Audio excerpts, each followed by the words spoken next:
Hello friends, આજે આપણી સાથે અમારા ફ્રેન્ડ છે મોસ્ટ સિનિયર ડૉક્ટર દેવેન્દ્ર સાહેબ, જે વડોદરાના મોસ્ટ સિનિયર સર્જન છે અને છેલ્લા 40 વર્ષથી એમની ઘણી સારી એવી પ્રેક્ટિસ છે અને અમારી સારી એવી મિત્રતા છે અને એમને ઘણા વખતથી મ્યુચ્યુઅલ ફંડમાં પણ ઇન્વેસ્ટ કરે છે, એફડીમાં, એલઆઈસીમાં.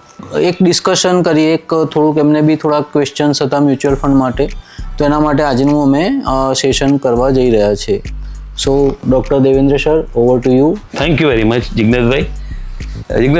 ફર્સ્ટ તો તમે મને આજે આ પોડકાસ્ટ માટે બોલાવ્યો, એના માટે આપનો ખૂબ ખૂબ આભાર.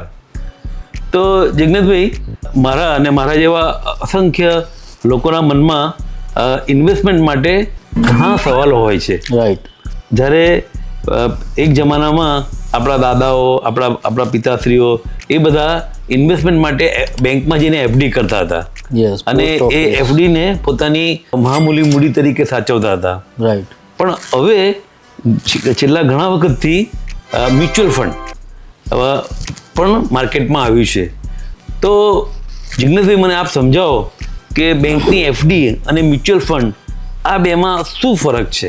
Yes, exactly, very good question sir. Firstly, fix deposits તો આપણે બધા જાણીએ છીએ કે ભાઈ એમાં મેચ્યોરિટી પીરિયડ ફિક્સ હોય છે અને પ્લસ ઇન્ટરેસ્ટ રેટ એમાં મેન્શન કરેલું હોય છે કે ભાઈ આટલા પર્સન્ટેજની FD for 3 years, for 5 years maturity rate સાથે આવે છે and that is the one most thing. અને સેકન્ડલી, જ્યારે મ્યુચ્યુઅલ ફંડ પર આવીએ છીએ આપણે, તો હજુ આપણે જોઈએ તો ઇન્ડિયામાં મ્યુચ્યુઅલ ફંડનું અવેરનેસ ઘણું ઓછું છે.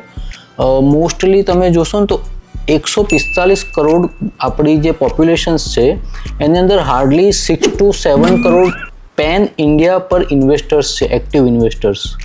તો હવે મ્યુચ્યુઅલ ફંડ શું છે એના ઉપર આપણે આવીએ તો મ્યુચ્યુઅલ ફંડ એક એવો સબ્જેક્ટ છે, એક ઘણો વાઇડ સબ્જેક્ટ છે. પહેલાં તો મ્યુચ્યુઅલ ફંડ, હવે કોઈ પણ વ્યક્તિને શેર માર્કેટમાં ઇન્વેસ્ટમેન્ટ કરવું છે, ફોર એક્ઝામ્પલ એબીસી કંપનીના શેર લેવા છે કે XYZ કંપનીના શેર લેવા છે, તો એ શેર માટે એની પાસે એક્સપર્ટાઇઝ હોવી જરૂરી છે કે ભાઈ એ કંપનીનું નોલેજ જોઈએ, એ કંપનીમાં રિસર્ચ જોઈએ, એ કંપની શું બનાવે છે, શું પ્રોડક્શન છે, શું બજારમાં માલ વેચે છે.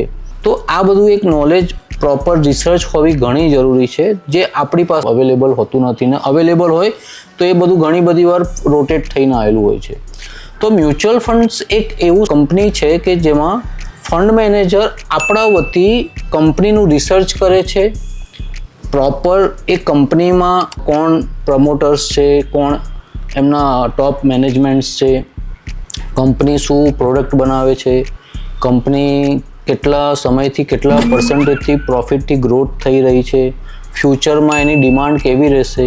તો આ બધું ફંડ મેનેજર એક સારી એવી રિસર્ચ કરીને એ કંપનીના શેર બાય કરે છે.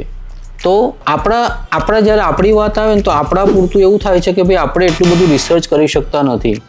તો I think the mutual fund is the best way to invest in the share market and the different asset. એના ઘણા બધા ડિફરન્ટ ટાઈપના ફંડ આવે છે મ્યુચ્યુઅલ ફંડમાં.